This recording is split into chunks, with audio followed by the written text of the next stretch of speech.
Pessoal, a gente já falou do sistema digestório humano, agora a gente vai dar uma comparada no sistema digestório nos animais, tá bom? Como é que acontece essa digestão. E assim como é de se esperar, existe uma evolução para esse sistema digestório, tá bom? Então, primeiro aqui eu coloquei alguns animais que não possuem, aqui eu coloquei um animal que não tem sistema digestório nenhum, que é a esponja do mar, né? O grupo dos poríferos. Na verdade, não tem sistema digestório, respiratório, não tem nenhum tipo de sistema, tá bom? E aí, como é que eles vão fazer para capturar o alimento e digerir o alimento? Eles têm umas células aqui no interior que tem uns flagelos, como se fossem uns espelhinhos, e ele fica batendo esses flagelos. Forma uma corrente de água que entra por essas células aqui, chamadas de porócitos, porque parecem poros, e saem pelo poro central, tá bom? Quando essa água passa aqui no meio, ela traz junto o alimento. Ele prende o alimento e faz uma digestão intracelular, ou seja, no interior da célula, tá bom? E joga a água para fora. Por isso que eles são considerados animais filtradores da água, beleza? São considerados animais filtradores. Aqui eu coloquei um exemplo de tubos digestórios, animais que têm tubo digestório, mas a evolução. Ó, a hidra e a planária têm tubo digestório incompleto. O que significa isso? Significa que é um tubo digestório que tem boca, mas não tem ânus. Então o alimento entra pela boca e os resíduos é absorvido, vai ser digerido lá pelas células, né? E depois vai ser mandado para as células e depois o alimento, ó, os resíduos são devolvidos pela própria boca. Então ele ingere o alimento e joga fora os resíduos pela boca. Parece uma galera aí na internet falando besteira, né? Defecando pela boca. Brincadeira. Aqui, ó, na planária também. A planária é um plateuminto, a hidra é um quinidário, do grupo dos quinidários, a planária é de um plateuminto, ó, ele tem boca, tem faringe, mas não tem ânus, tá bom? Então vai ser jogado para fora da mesma forma. Tranquilo? Já a minhoca, ela tem um tubo digestório completo e ela começa a ter divisões. Ela tem boca e tem ânus, por isso que é tubo digestório completo. E ela começa a ter as divisões. Ó. Ela tem esôfago, faringe, papo, moela. Nos nematóides, no caso da lombriga, ela tem boca, tem ânus, mas não tem divisão nenhuma aqui no meio. É só um tubo, tá? O tubo inteiro digere, absorve os alimentos, tá bom? Tubo digestório completo, boca e ânus. Incompleto, só tem boca. As aves têm tubo digestório completo. E uma questão interessante das aves que a gente vai ver depois é que existe a questão da moela, do papo, da moela e da cloaca, que vai ser importante aqui também. E nos mamíferos também, tubo digestório completo e com divisões, mais especializado. Tranquilo? Aqui a lombriga, ó. A lombriga tem tubo digestório incompleto, boca e ânus e um tubo.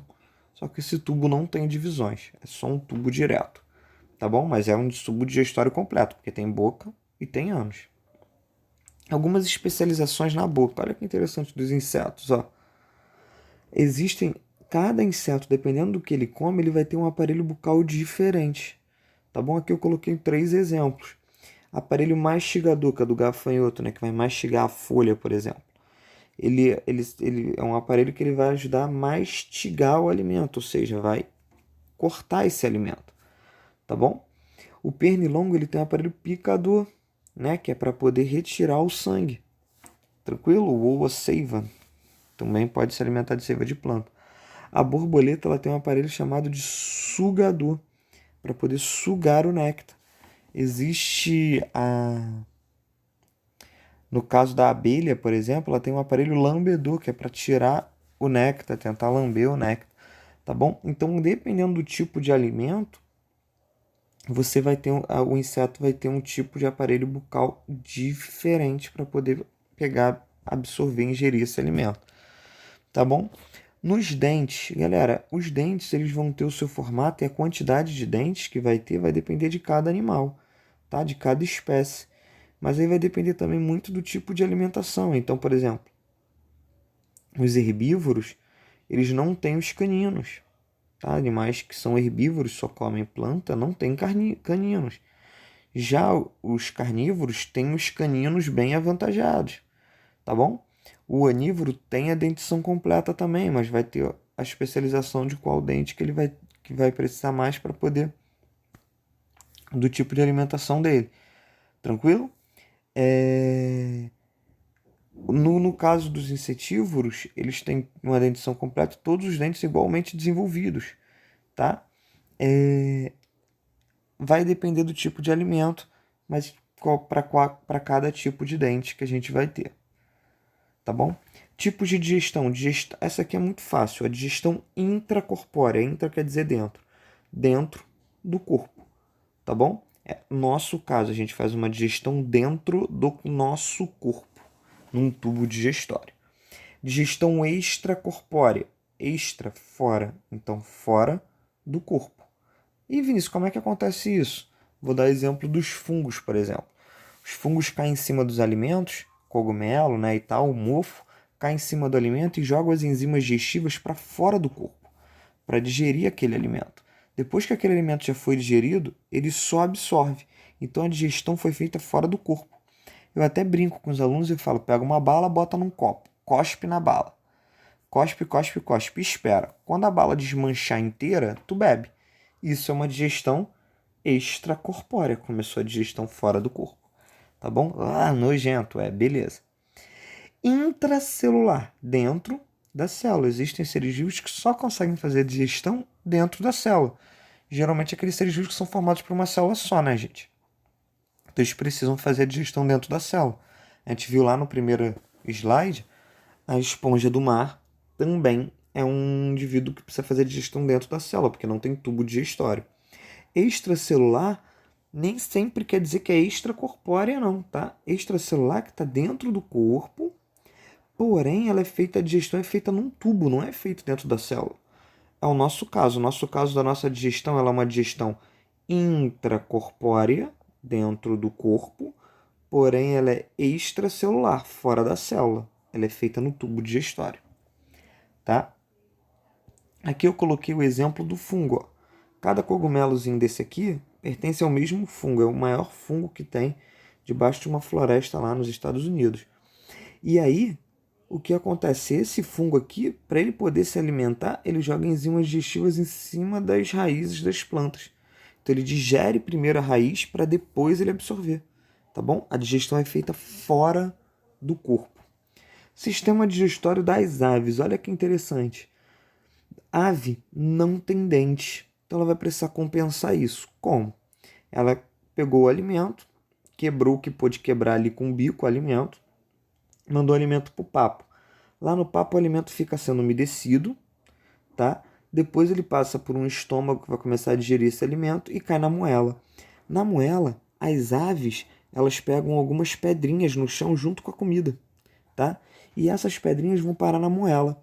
Quando a moela começa a se mexer, começa a se movimentar, fazer os movimentos dela, ela começa a fazer essa pedrinha a esmagar o alimento.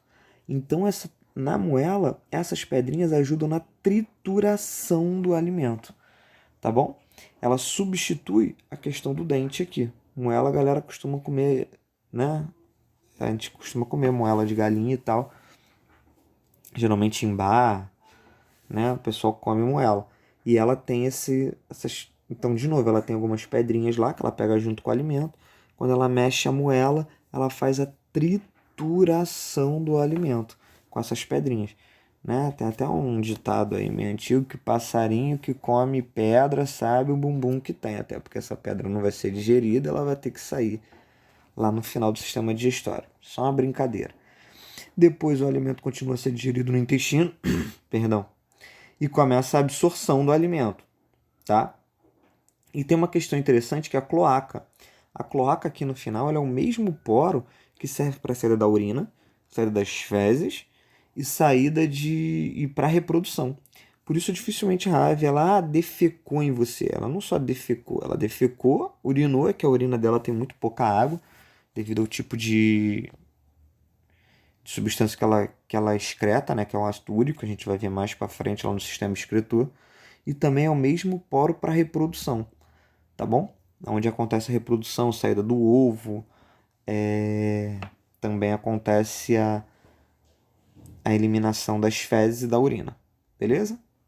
Por último, eu deixei aqui os ruminantes. Os ruminantes são animais que conseguem fazer a digestão da celulose. A gente já até falou que eles têm lá uma interação, né, com uma bactéria, com um protozoário. Pode ser uma bactéria ou um protozoário, que eles digerem a celulose para o animal e o animal para a vaca, né, para o ruminante. E o ruminante, em contrapartida, dá alimento protozoário. Rola uma troca entre eles e um depende do outro. É chamada de mutualismo, tá bom? Mas tem uma outra maneira também. Aqui tem um caminho bem interessante. O animal foi lá e comeu o pasto, né? No caso aqui a vaca está se alimentando do pasto. Tem parede celular rica em celulose, que a gente não digere. A gente joga, nós seres humanos jogamos tudo para fora nas fezes, a celulose. A gente não consegue digerir. Como é que eles digerem? Primeiro o alimento passa pela boca, da boca ele vem para a primeira parte do estômago, ó, chamada rumen. Do rumen, retículo.